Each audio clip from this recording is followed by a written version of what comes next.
Oi. Oi, meu amor. Boa noite. Tudo bem? Sei que tá tudo bem. O que você quer? Ah, não entendi. Você quer fazer o quê? Quer brincar? Já tá tarde, sabia? É. Vou mostrar as horas bem ali, ó. Olha lá. São 2h40 da manhã e você quer brincar aqui na cama com o papai. É?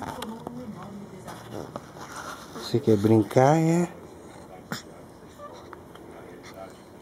É? De que você quer brincar?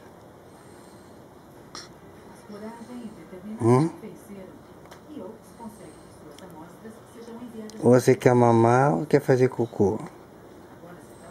Ou quer tomar banho essa hora? Não, essa banha não, né? Banho só de manhã. Banho de sol também só quando acordar amanhã. É? Que sono, que boa que é sono, hein?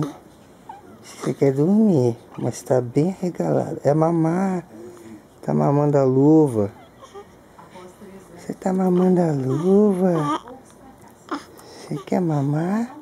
Tem que acordar a mamãe que tá ali dormindo. Mamãe tá dormindo. É, né? O que você acha? Legal? Vamos acordar a mamãe?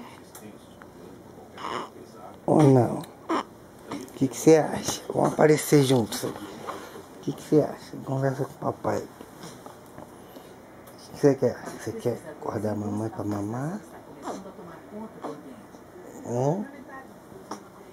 Fala um segredo aqui pra mim, fala. No meu ouvido. Ah, entendi.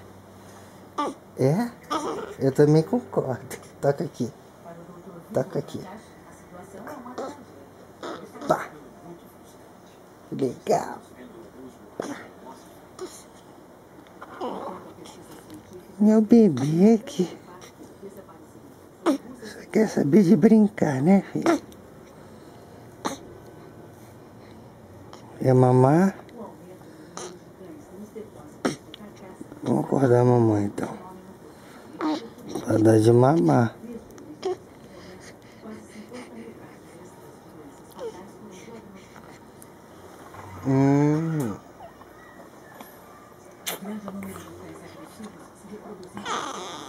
Não chora.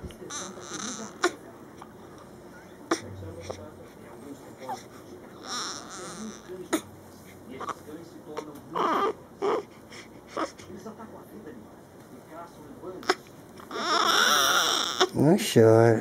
Tá reclamando aí? Eu vou aí então. Te dar um beijo, um abraço.